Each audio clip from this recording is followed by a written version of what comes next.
Est-ce que quelqu'un peut dire gloire au Seigneur? Amen. Gloire au Gloire au Seigneur. Seigneur. Est-ce que tu peux encore dire bien gloire au Seigneur? Gloire au Gloire au Seigneur. Seigneur. Ce n'est pas un slogan qu'on disait dans des partis politiques, RIA. Non, non, non, non. Quand tu dis gloire au Seigneur, tu attires encore la saturation ou le débordement de la gloire de Dieu là où tu es. Est-ce que tu peux encore mieux le faire, dire gloire au Seigneur? Que cela puisse se déborder, que la gloire de Dieu puisse se saturer là où tu es, dans le nom de Jésus. Alléluia. Amen. Je bénisse encore l'homme de Dieu, le révérend Massamba, pour la grâce et l'opportunité qu'il nous fait de parler encore aujourd'hui au devant de toute l'assemblée. Que Dieu lui bénisse ainsi que la vie de son épouse.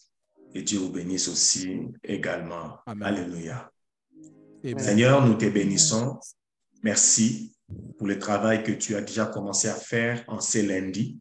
C'est lundi qui marque la transition de 2 mois entre juillet et août. Je crois que Seigneur notre Dieu, le passé, on va plus se souvenir de ce qui est passé, car nous allons commencer encore une chapitre nouvelle dans le nom de Jésus-Christ. Laisse que ce temps puisse encore être un temps de gloire et cette parole soit libérée selon ton modèle, afin que ton peuple puisse recevoir les modèles du ciel dans le nom de Jésus-Christ. Ainsi nous le déclarons. Amen. Alléluia. Amen. Et depuis la semaine passée, par la grâce de Dieu, nous sommes en train de parler d'un merveilleux thème sur les 10 choses qui rendent une prière forte. Alléluia. Amen. Pour dire que, comme l'homme de Dieu l'a dit, que nous pouvons tous regarder dans la même direction, mais nous n'allons pas voir forcément la même chose. Alléluia. Amen. Par la grâce de Dieu, je fais une science d'observation. Et lorsqu'on faisait un cours où on décrivait les choses qu'on voyait, vous allez constater une chose. Lorsqu'on était en train de décrire, chacun avait la capacité de décrire à sa manière. Nous tous nous regardons, mais lorsqu'on donne le résultat, chacun voyait des choses que l'autre n'a pas vues. Et on s'est complété. Alléluia. Alléluia. Pour dire, on peut tous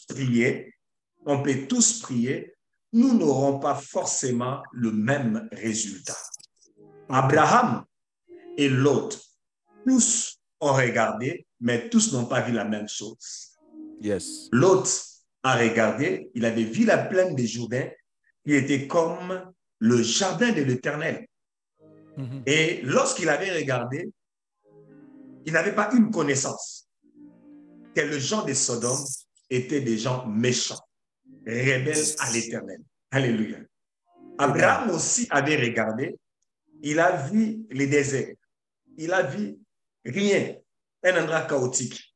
Mais Dieu a dit, dans cet endroit chaotique, c'est là où je suis, c'est là où je donne l'héritage à tes enfants. Alléluia. On peut tous prier, notre prière n'aura pas forcément le même impact.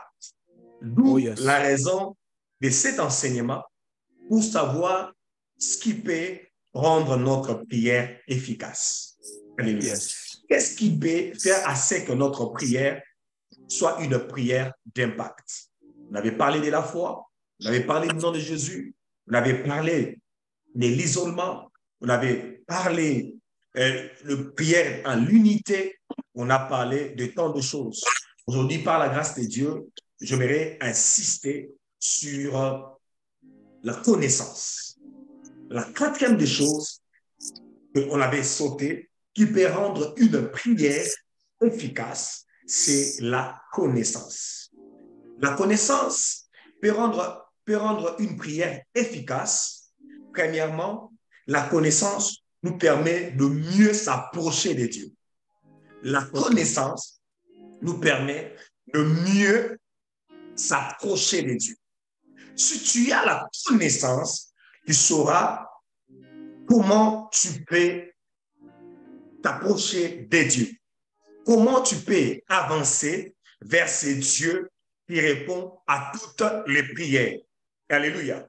Parce que d'autres personnes, si vous lisez dans la Bible, ils se sont approchés de Dieu, mais la parole dit, ils n'ont pas sanctifié le nom de l'Éternel.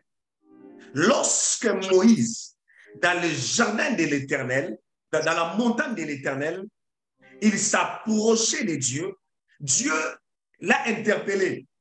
Il dit, tu ne peux pas t'approcher de cette manière dans ma présence, car c'est une terre sainte. Okay. Alléluia. Pour dire que si tu as la connaissance, tu sauras comment tu peux t'approcher de Dieu. Ok. Nous venons dans la présence de Dieu, mais nous ne venons pas de la bonne manière parce qu'on ne sait pas comment on peut s'approcher de Dieu. Mais vous savez, la chose qui avait poussé à Esther de prier pour s'approcher du roi, c'était la connaissance. Ok. C'est la connaissance. Personne ne pouvait s'approcher du roi sans pour autant le roi puisse l'appeler. Alléluia. Amen. Elle ne pouvait pas se réveiller et aller voir le roi. Parce qu'il y avait une loi. Mais lorsqu'elle avait prié, elle avait besoin de l'approbation de Dieu pour briser la loi. Elle dit, malgré la loi, j'entrerai chez le roi. Elle avait la connaissance de comment elle pouvait s'approcher du roi. Et il y a aussi des manières, il y a aussi des protocoles pour s'approcher de Dieu. Et la Bible les définit. Et pour qu'une prière soit efficace, dans la connaissance, nous permettra de connaître, de comprendre comment on peut s'approcher de Dieu. Alléluia. Et la deuxième des choses, la connaissance, la compréhension, le savoir nous permet de savoir comment parler à Dieu. Parce que la prière est un dialogue entre Dieu et l'homme. Le dialogue veut dire parler, échanger, discuter. Mais notre prière deviendra efficace si on a la connaissance. Parce que tu vas savoir comment tu peux parler à Dieu. Comment tu peux répondre à Dieu. Un jour, l'homme de Dieu, le révérend Timothée Massamba, il nous avait dit une chose. On avait ri, mais moi, ça m'avait interpellé. Il a dit une chose. Alléluia. Une parole qui vient de Dieu, mais ça te crée des problèmes. Mais en parlant à Dieu, tu peux discuter avec Dieu. L'ange vient de la part de Dieu, il dit à Marie, tu seras enceinte. Quelqu'un qui n'a pas d'homme. Dans une société aussi radicale que la société juive, c'était la mort de Marie. Parce que la loi l'a condamnée. Comment une femme pouvait être enceinte sans avoir un homme? Sans être mariée. Comment elle peut être grosse sans être mariée? C'est-à-dire une parole qui vient de Dieu, c'était déjà une condamnation à mort pour Marie. Alléluia. Amen. Mais lorsque tu as la connaissance, tu sauras parler à Dieu. Et Marie a répondu d'une manière sage et intelligente. Comment cela se fera-t-il alors que je ne connais pas d'homme? Quand tu me dis que je serai enceinte, comment ça va se passer? Quel serait mon sort? Qui va dire ma famille? La connaissance. Elle est importante. Dieu t'a dit tu vas voyager, mais la connaissance te permettra de savoir que pour voyager, il faut avoir un passeport. Pour voyager, il faut avoir un titre de séjour. Mais c'est Dieu qui a parlé. Le passeport ne va pas tomber du ciel. La connaissance te permettra à savoir qu'on part dans les affaires, au ministère des Affaires étrangères pour avoir le passeport. Alléluia. La connaissance. Amen. Elle est capitale, elle est importante. La connaissance avait permis à Gédéon, dans Juge chapitre 6, les versets 12 à 13, que Gédéon puisse poser des questions à l'ange parce qu'il avait la connaissance. Le verset 12e de Juge chapitre 6 dit ceci. L'ange de l'Éternel lui apparut et lui dit, l'Éternel est avec toi, vaillant héros. Le verset 13e dit ceci. Gédéon lui dit, mon Seigneur, si l'Éternel était avec nous, pourquoi tout cela nous est-il arrivé? La connaissance. Et où sont tous ces prodiges que nos pères nous racontent? Quand ils disaient l'Éternel, ne nous a-t-il pas fait monter hors d'Égypte? C'est-à-dire, lorsque l'ange parla à Gédéon pour l'assurer que Dieu marche avec eux, Gédéon savait Dieu ne marche pas avec les hommes de cette manière-là. Parce que lorsque Dieu marche avec un homme, il y a des traces, il y a des signes. Amen. Donc, Amen. dans ces deux volets, la connaissance nous permettra de savoir comment tu peux t'approcher de Dieu. On ne voit pas le président n'importe comment. Il y a toujours un protocole. Oh yes. À la table du roi, à la table des grandes personnalités, on ne parle pas n'importe comment. Il faut savoir comment s'asseoir. Un jour, on parlait avec le pasteur Timothée. Je lui dis, pasteur, quand un homme atteint un tel niveau, à une telle position, il ne peut pas dire de telles choses. Tout ça, c'est la connaissance. La connaissance te permettra de garder tes énergies dans la prière. Tu parleras peu, mais ça sera efficace. Amen. Amen. Le 3 degrés de la connaissance. OK. Une prière forte. Le 3 degrés de la connaissance pour une prière forte. Numéro 1. La connaissance humaine sur les choses de la vie. Ça, c'est le premier degré. La connaissance humaine. Lorsque tu pries pour un sujet, lorsque tu as les informations stratégiques sur la chose, ça te permettra de mieux prier. Parce que tu auras les informations nécessaires sur la chose que tu amènes à Dieu. Le problème de l'Église aujourd'hui, nous prions sans pour autant connaître les sujets à fond.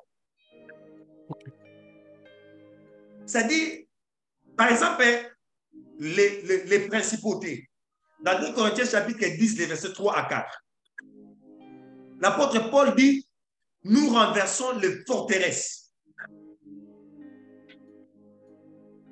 Il amène les faux raisonnements. Si tu as la connaissance, tu vas comprendre comment une forteresse fonctionne. Seulement d'abord dans les informations sur le milieu. Lorsque je suis arrivé dans la ville où je suis, la première des choses, je commençais à poser des questions. On a commencé à me parler des choses qui se trouvent dans la ville. Un jour, j'étais en train de prier. Je vois, on me dit, armoirie. Armoirie, ce sont les symboles du pouvoir d'un pays, d'une ville. J'ai écrit au pasteur, est-ce que tu peux me parler des armoiries de la ville? Et j'ai essayé aussi de faire une recherche sur les armoiries de la ville. J'envoie ça au pasteur. Le pasteur m'a dit, en tout cas, ça m'a tiqué cette information. Je ne savais pas que l'armoirie de la ville, c'était un lion. Parce que la nuit, je me suis battu contre un lion. J'ai dit, c'est les principautés de la ville. Si tu connais le comportement du roi, du lion, pardon, si tu as la connaissance sur le comportement du roi, tu vas voir que l'influence du milieu, ça sera semblable au lion. Et lorsque tu regardes l'armoirie de la ville où je suis, au-dessus, il y a une forteresse. Là, ce n'est pas encore la révélation biblique, mais c'est la connaissance. Donc j'ai commencé à étudier la ville. Alléluia. Amen. Je suis parti sur Internet pour voir les informations sur la ville. La ville a été créée quand? Qui a créé cette ville? La connaissance. Et lorsque tu pries, je saurai comment prier, quel esprit il faut attaquer avant que même la lumière puisse venir. Amen. Amen. Amen. Amen. La connaissance, elle est importante. Informez-vous. Même si tu as une maladie, tu es en train de prier sur ça. Il faut connaître mieux la maladie. Tu pries pour une situation, il faut avoir la connaissance de la situation. Là, je parle d'abord de la connaissance humaine. Dans 1 Roi, chapitre 5, le verset 9 et 10, la Bible nous parle comment Dieu avait rempli Salomon de la sagesse et d'une très grande intelligence et des connaissances étendues comme le sable qui est au bord de la mer. C'est-à-dire, Salomon avait la connaissance des choses de la vie. Alléluia. Pour mieux prier, il faut aussi avoir de la connaissance. Amen. La connaissance m'a permis même d'avoir un livre qui a le prophétie du Canada de plus de 100 ans écrite. Là, c'est la connaissance. OK. De savoir les paroles qui ont été dites sur ces pays. Parce que des fois, de paroles qui circulent dans un milieu, ça peut être un hôtel qui véhicule ces informations. Yes. Comme chez nous au pays, dans une ville de notre pays, c'est écrit de manière claire dans les tribunaux, Awa Mupaya, à Longarate. C'est-à-dire un étranger ne peut pas gagner un procès. Si tu n'as pas la connaissance, tu vas aller au tribunal, tu vas perdre le temps, tu vas perdre l'argent. Parce que c'est une parole qui véhicule, qui démontre le principauté qui est dans la vie. OK. Il y a une ville africaine, lorsque tu arrives dans cette ville, c'est écrit clairement, bienvenue dans la ville des esprits des eaux. Et lorsque tu vas commencer à étudier la ville, tu vas comprendre les comportements des gens de la ville et tu vas savoir quelle est la principauté de cette ville. Merci. Alléluia. La connaissance. Amen. Il faut avoir des connaissances stratégiques, des choses que tu cherches, que tu pries. Un jour, j'avais appelé une tante. Il a commencé à me parler de nos origines du côté paternel. La connaissance. Il a commencé à m'expliquer. Voilà, le nom signifie comme ça. Voilà. Et tu peux mieux orienter ta prière. La connaissance, le premier degré de la connaissance, c'est la connaissance humaine. Étudier les choses. Il faut étudier ton environnement. Étudier les caractères et les comportements de l'environnement. Quand tu étudies ça, tu vas comprendre l'influence qui agit sur les hommes dans les milieux. Tu peux comprendre l'influence des femmes qui influencent les femmes dans les milieux. OK. Par exemple, dans les quartiers où ma femme avait grandi, tu ne peux pas se marier sans pour autant mettre au monde. Alléluia. Et c'est le premier esprit qui nous a combattus dans les mariages.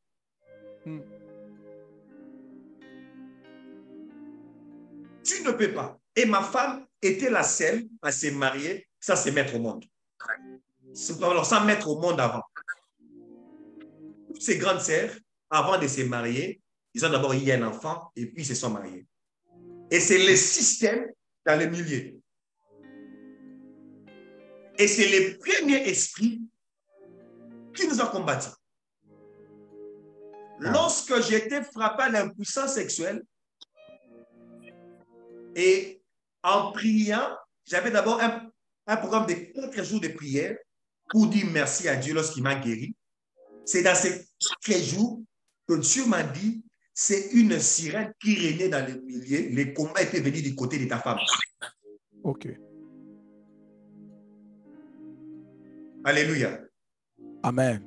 Et c'est comme ça, cette connaissance m'avait permis de mieux aider l'ami de ma femme. Après avoir perdu déjà 2 enfants. Elle aussi, elle faisait face au même esprit. Qui combattait les femmes dans leur territoire, dans leur quartier. C'est un esprit territorial. Un jour, un dimanche, ma femme m'appelle pour me dire, viens vite chez son ami là-bas. Elle m'appelle. Je suis arrivé là où elle était et son ami me parle. Elle fait souvent les morts-nés. Elle avait fait 2 fausses couches. Et lorsqu'elle me disait ça, moi j'ai directement compris que c'était cet esprit-là. J'ai dit à la dame, je t'ai écouté, nous allons revenir le dimanche prochain et je vais prier pour toi. La connaissance. Alléluia. Amen. Et la deuxième fausse couche qu'elle a eu à faire, lorsqu'elle était partie chez les médecin lui a dit, est-ce qu'on t'a tapé ou tu as fait un accident? Ah, cette manière de faire la fausse couche, ça s'est fait seulement selon deux choses. Soit tu connais un accident grave, deuxièmement, soit on te tabasse. Elle a dit, je n'ai pas connu ces 2 choses. Un des voisins lui a dit qu'elle avait eu une vision où on l'avait tabassée. Après 1 semaine, je suis rentré dans cette maison. Je priais pour la dame. Je lui ai dit, je brise l'esprit territorial qui t'a combattu et t'a pris 2 enfants. Et cette alliance qui te poursuivait, j'arrête son nom de Jésus. Au nom de Jésus. Et j'ai dit à la dame, comme signe que c'est vrai, Dieu te donnera 2 enfants pour récompenser les 2 enfants que tu as perdu. Ça sera 2 garçons. Le 1, comme un signe que cette parole vient de Dieu, tu l'appelleras Samuel. Amen. Elle m'a dit, ah, d'ailleurs Samuel c'est bien parce que mon père aussi s'appelle Samuel. Et c'est ce qui s'était passé. Elle était encore tombée grosse et Dieu lui a donné 2 enfants, 2 garçons qui sont vivants jusqu'à aujourd'hui. Amen. La connaissance, les informations stratégiques, comment fonctionnent les milliers. Étudie, vois les comportements, vois comment les femmes fonctionnent, vois comment les hommes réagissent. Et tu vas comprendre les forteresses du milieu. Okay. Alléluia. Là, c'est le premier degré de la connaissance. La connaissance des choses humaines. Une connaissance stratégique. Pose la question aux anciens, des gens qui ont vécu avant toi. Alléluia. Amen. Amen. C'est même des livres à propos du milieu, des informations. Ici en Occident, on est béni. Pourquoi? Parce que on te dit même comment tu peux vivre dans la ville et il y a des livres sur ça. Ici au Québec, il y a même des livres comment vivre au Québec. Ouais. Oui, Pasteur Timothée. Comme je disais, un jour on avait raté un bus. Ma belle-sœur qui m'accompagnait, elle a commencé à crier. Quand le bus s'est arrêté, on nous a dit, ici au Québec, on ne crie pas comme ça. Alléluia. Amen. Et c'est écrit, on n'écrit pas comme ça derrière le bus. Alléluia. La connaissance. C'est important, c'est capital. Ça va nous épargner beaucoup de choses. et ça va nous faire gagner le temps. Le deuxième degré de la connaissance, c'est la connaissance de la parole de Dieu. Amen. La connaissance de la parole de Dieu. L'apôtre Jacques chapitre 4, le verset 3e, la Bible dit, vous demandez et vous ne recevez pas, mais parce que vous demandez mal. Vous demandez et vous ne recevez pas, parce que vous demandez mal. La connaissance, comme je le dis au départ, ça va nous permettre de savoir comment parler à Dieu. Okay. Vous priez, vous ne recevez pas parce que vous priez mal. Par la connaissance, tu sauras comment prier, comment parler à Dieu. Parce que tu vas te baser dans ce qui est écrit. Parce que dans la Bible, il y a plus de 3573 promesses. Dans la Bible, il y a les promesses et les prophéties. Il y a plus de 3600 promesses environ. D'autres parlent de 3573 promesses. Il y a les promesses sur la santé divine. Il y a des promesses, alléluia, sur le travail, le succès dans le travail. Il y a les promesses sur la délivrance. Il y a des problèmes sur bien des sujets que tu peux rencontrer, bien de problèmes que tu peux rencontrer dans la vie. J'aime une chose qu'on fait dans ces ministères prière et famille. Des fois, le pasteur a l'habitude de mettre un verset biblique. Nous lisons ça et nous prions. C'est ça, prier selon la connaissance de la parole. OK. Ce que moi, je fais d'habitude, malheureusement, je n'ai pas ces papiers ici. Lorsque je vais prier pour un sujet, je cherche les versets bibliques liés à ce sujet-là. Dernièrement, j'étais en train de prier sur la révélation de la parole, pour avoir l'esprit de la révélation. J'ai collectionné le verset lié à la révélation divine, pour avoir l'esprit de la révélation. Et en priant, je commence à réciter ces versets et à demander à Dieu l'esprit de la révélation avec comme sous-bassement la parole. Yes. Alléluia. Amen. Je ne sais pas si je suis en train de bénir quelqu'un. Amen. Parce que 1 Jean 5, 14, le verset 15 dit ceci. Nous avons auprès du Père, auprès de lui cette assurance, que si nous demandons quelque chose selon sa volonté, il nous écoute. Or, la volonté de Dieu est cachée dans sa parole. Nous avons auprès de lui cette assurance que si nous demandons quelque chose selon sa volonté, la faiblesse de Dieu, c'est sa volonté. Or, la volonté de Dieu est cachée dans sa parole. Et la Bible dit, sa renommée s'est acquise à cause de l'accomplissement de ses promesses. Oh yes. Si tu veux avoir la faiblesse de Dieu, c'est dans sa parole. Il faut prier selon la connaissance de la parole. Amen. Amen. Il faut prier selon la connaissance de la parole. Quand je parle de la connaissance de la parole, étudier la parole de Dieu, méditer la parole de Dieu et faire de ta méditation une prière. Amen. Est-ce que ce que je lui peux s'appliquer dans ma vie? On commence à prier pour que cela puisse prendre forme et vie dans ta vie. Amen. Amen. Oh yes. Bien-aimé, qu'on ne nous trompe pas, la faiblesse de Dieu, c'est sa parole. Amen. Amen. Amen. Si le diable est puissant aujourd'hui, c'est à cause de la parole de Dieu. Parce que Dieu ne se répand pas de ses dons. C'est que Dieu te donne, il t'a déjà donné. C'est une promesse qui est dans les Écritures, que tu peux s'appuyer sur ça dans la prière. Amen. Il ne faut pas prier comme on dit à Lingala Changa Changa. Tu pries seulement en train de parler. Prie sur base des Écritures. Amen. C'est une prière forte. Je bénis Dieu pour la vie de Maman Rite. Je lui ai parlé d'un livre que j'ai ici. Ce livre s'appelle Pluie et prière. Dans la pluie de prière, vous allez voir, il y a plusieurs sujets de prière avec comme sous-bassement les Écritures.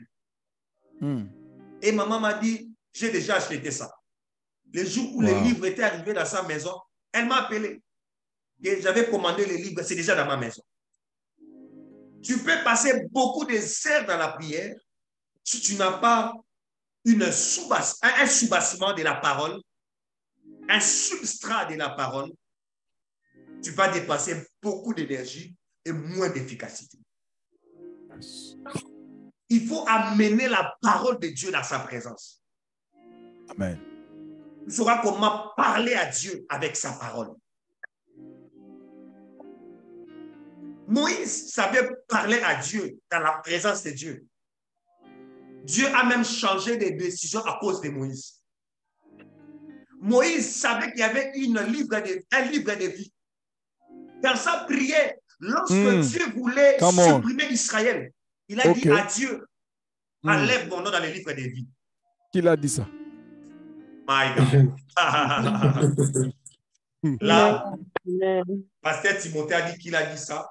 Là, j'entre directement dans le 3e degré de la connaissance révélée. Alléluia. Ok. Dans la connaissance révélée, il y a 2 types de révélations. Il y a ce qu'on appelle des révélations bibliques et des révélations extra-bibliques. C'est-à-dire, lorsque tu es en train de prier, Dieu pourra te donner des informations surnaturelles qui peuvent même te mettre en avance de ta génération. Ok. Là, ça peut être appuyé sur les Écritures et ça peut être une révélation extra-biblique qui n'est pas écrite. Une révélation extra-biblique, c'est une révélation qui n'est pas écrite dans la Bible. Mais la révélation extra-biblique ne vient pas dans le but de contredire les Écritures. Amen. Alléluia. Très important. Ça appuie les Écritures. Mais ça peut être une information céleste qui n'est pas écrite forcément dans la Bible. Amen. Alléluia. Amen. Frères et sœurs, Dieu révèle les choses. Un jour, Dieu m'a fait grâce d'entrer dans le monde des révélations. Et en lisant un livre que j'avais compris qu'au ciel, c'était comme ça. Pasteur Timothée. Je ne savais pas comment je comprenais les choses. J'avais plusieurs informations dans une... Je ne sais pas, le temps n'existait pas, mais je ne comprenais pas comment j'étais en train de connaître les choses. Ça venait, ça me... Non. La Bible dit, dans Psaume chapitre 119, les versets 130, la révélation est claire. Amen. Elle donne la lumière, elle donne la force de ça. Parce que le de la révélation, ça vient nous éclairer. Ça vient nous donner des informations que nous ne connaîtrons pas forcément. Alléluia. Si même tu lis la Bible, tu lis les Écritures, tu lis le verset, mais compris autrement selon la révélation. Ok. Alléluia. Amen. Et c'est pour cela que vous allez comprendre avec moi. Lorsque tu quittes les parvis, il y avait un lieu qu'on appelle le lieu saint. Psaume 119, verset 130. Lorsque tu quittes le parvis, il y avait ce qu'on appelle le lieu saint. Mais lorsque le pasteur Timothée a introduit ces messages, il a introduit ça, un élément qui rend une prière forte, c'est la foi. Ok.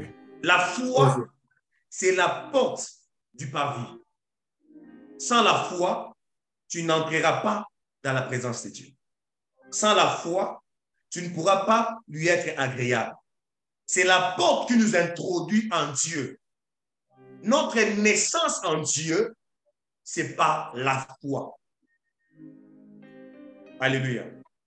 Amen. Et par la grâce, En effet, que nous sommes sauvés au moyen de la foi. Amen. Yes. Alléluia. Amen. Éphésiens Amen. chapitre 2, le verset 8. La porte, c'est la foi.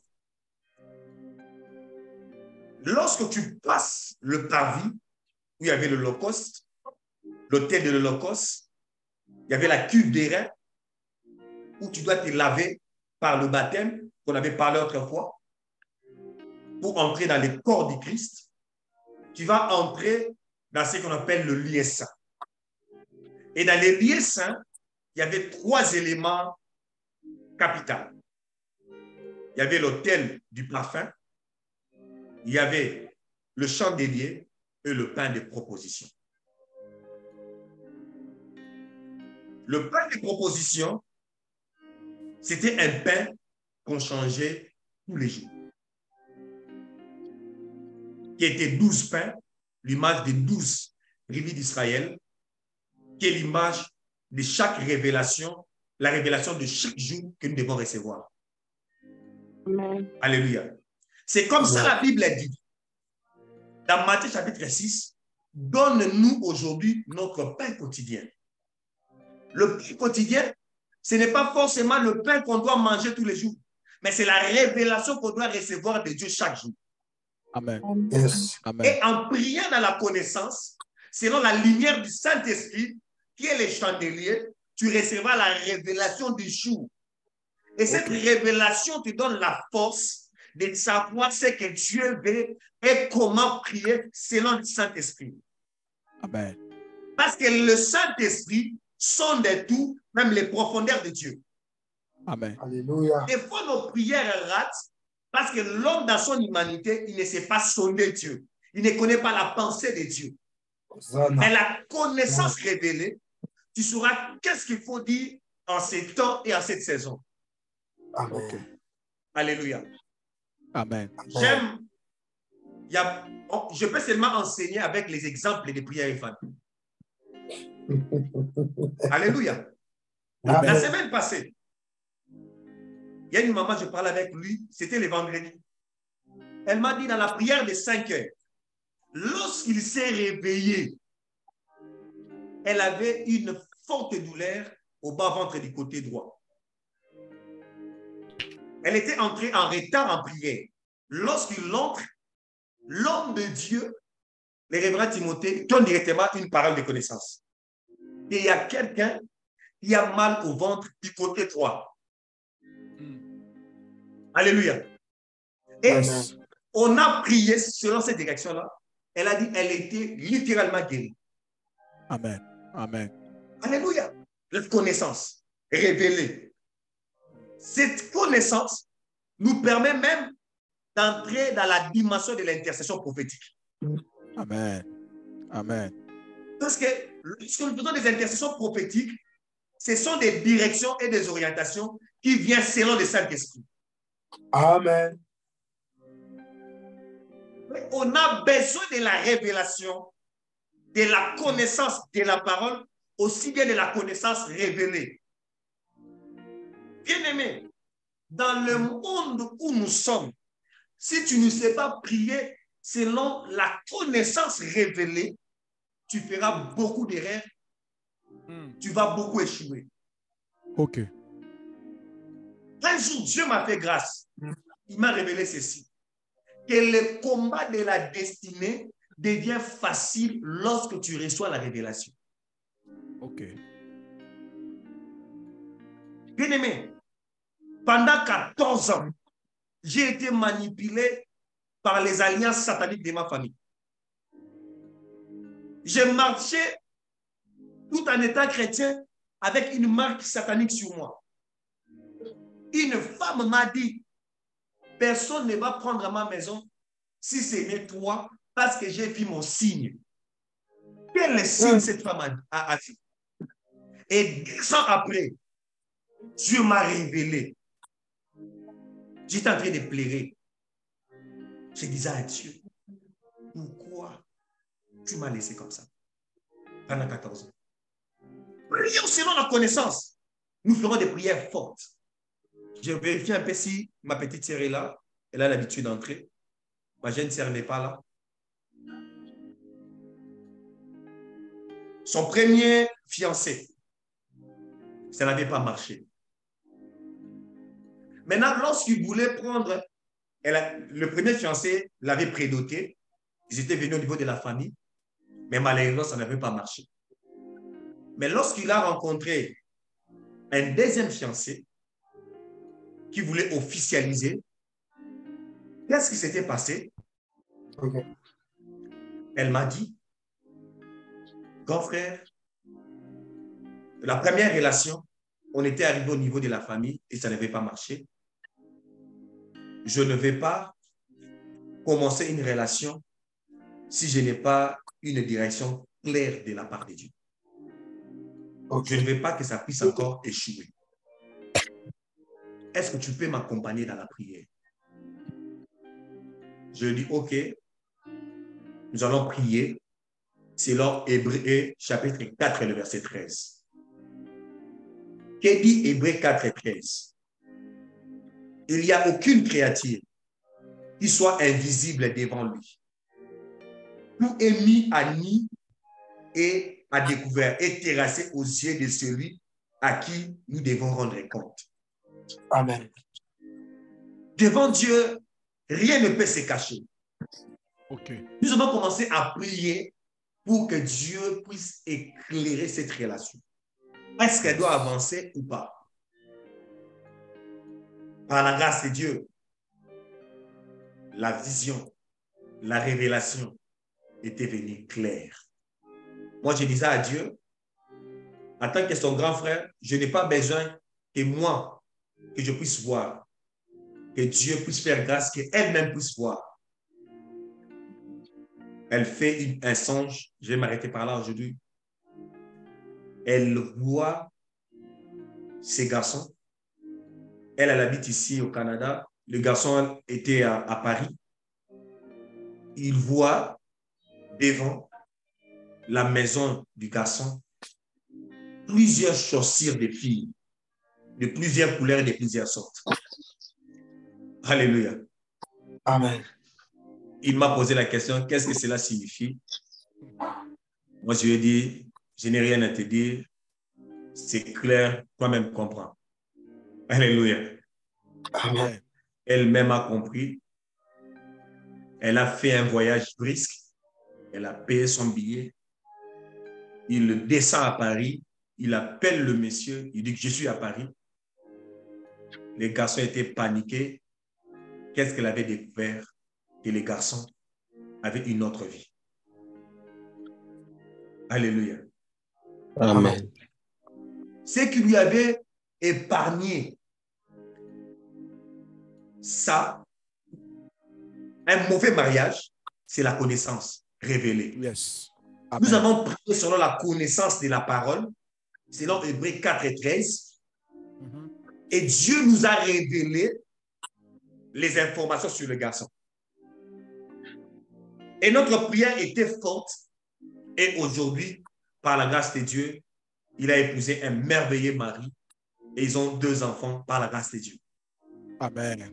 Amen. Nous sommes entrés, il y a des gens qui sont entrés dans des mauvais mariages, des mauvais choix, des mauvaises décisions.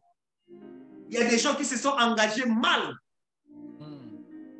Tu as fait des affaires avec des mauvaises personnes parce que tu n'avais pas prié selon la connaissance. Tu as échoué. Je termine par ces témoignages. Il y a eu un homme d'affaires, un blanc, qui n'a jamais échoué dans ses affaires. Même dans la crise mondiale de 2008, il avait retiré ses actifs, son argent à temps dans la bourse mondiale. Quand il a seulement retiré son argent, il y a eu faillite mondiale et il n'avait rien perdu. Un jour, les journalistes lui ont posé une question. Quel est le secret du succès dans tes affaires? Il a répondu, j'écoute. Oh, un monde les yeux dit j'écoute. Il n'a rien compris. Il dit j'écoute. Il dit tu écoutes quoi? Il dit le Saint-Esprit. Il dit je n'ai jamais fait un placement. Je n'ai jamais fait une affaire sans pour autant écouter le Saint-Esprit. connaissance. Il dit, lorsque j'écoute, c'est alors que je mets mon argent. Il dit, c'est qui m'avait épargné la faillite de 2008 parce que j'avais écouté et retiré mon argent. Et lorsque j'ai retiré mon argent, il y a eu faillite. Alléluia. Demain, par la grâce de Dieu, nous allons parler de la direction divine. Nous allons parler des 3 degrés de la connaissance humaine des choses de la vie, la connaissance de la parole de Dieu. Et selon la parole de Dieu, il faut avoir les informations sur la parole de Dieu. Une maladie, quels sont les versets liés à la guérison divine, commence à les confesser. Quelles sont les promesses liées au mariage, commence à les confesser. Et on a parlé de la connaissance révélée. La révélation de la parole, la révélation extra-biblique, mais il faut avoir de la connaissance. Ça nous amènera dans des prières fortes. Amen. Que Dieu le bénisse. Amen. Amen. Est-ce que quelqu'un peut acclamer très fort le Seigneur?